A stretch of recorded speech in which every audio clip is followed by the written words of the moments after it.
G'day folks, so this is a book summary of So Good They Can't Ignore You, Why Skills Trump Passion in the Quest for Work You Love. Now I really enjoyed this book. It's the best book that I read on career. Now the reason it appealed to me so much is it actually matched the steps that I've taken in my career over the last 10 to 15 years. So what I'm going to do in this video today is to describe the theory within this book, and I'm going to match it to the practical aspects of what happened in my career, which I hope will make this video more appealing.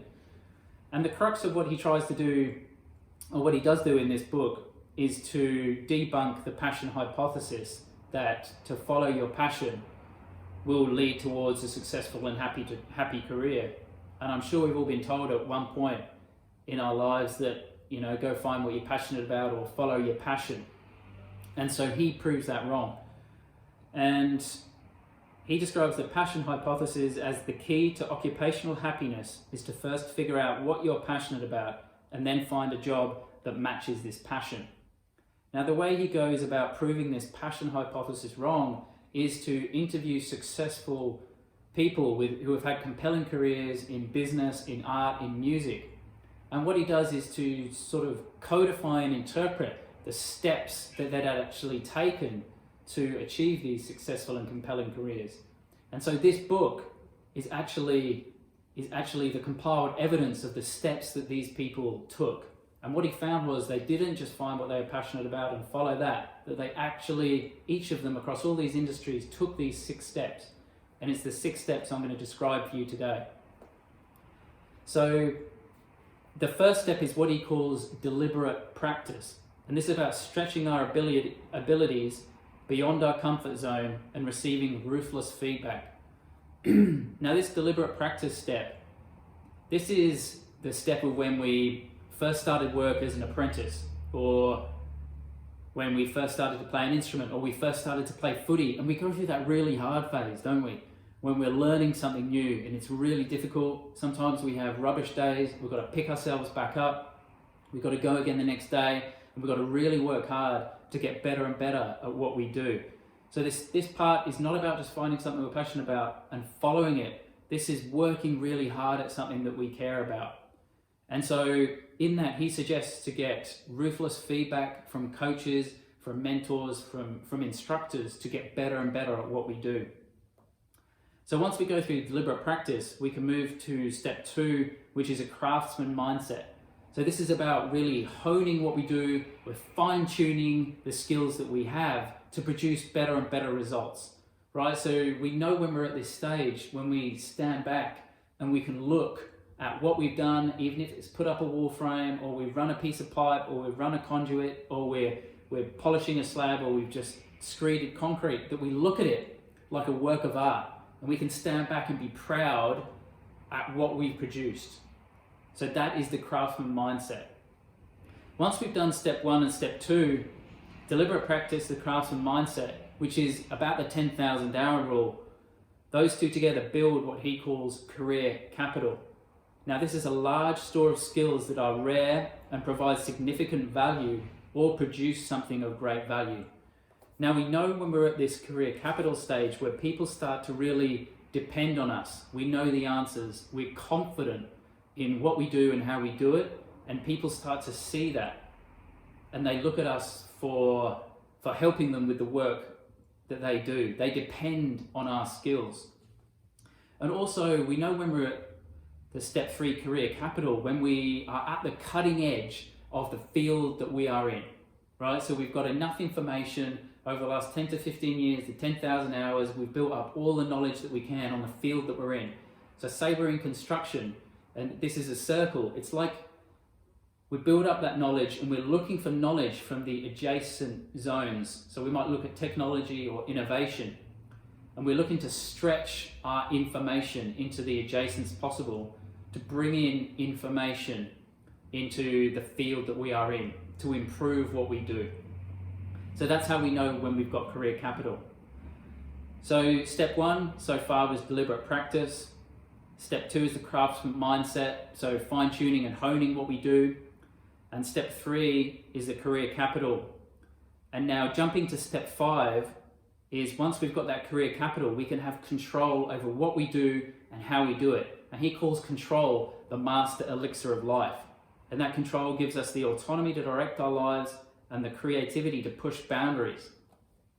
But to be able to have control over what we do and how we do it, we've got to go through step 4, which is to find evidence that people are proving they're willing to pay for the skills that we have. So step 4 is finding evidence that our skills are valuable.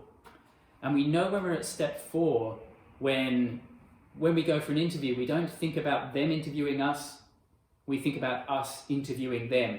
And so we have choice over the companies that we want to work for and how we want to work for them.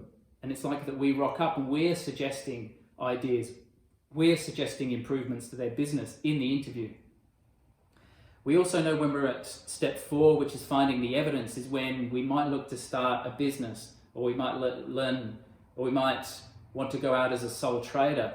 And so we're looking for evidence that our skills are rare and valuable and that people are proving they're willing to pay for it, so we can have step 5, control over what we do and how we do it.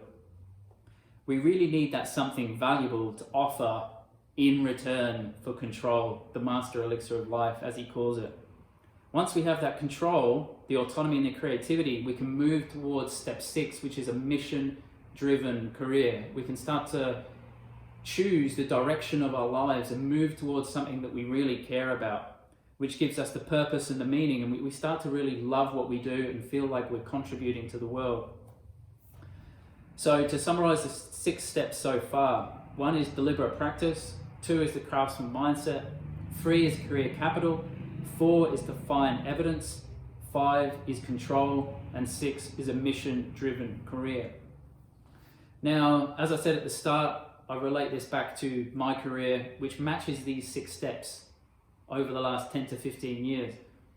So I did the deliberate practice, built the craftsman mindset and career capital, step 1, step 2, step 3, over about 10 to 15 years working in the construction industry as a contracts administrator and project manager.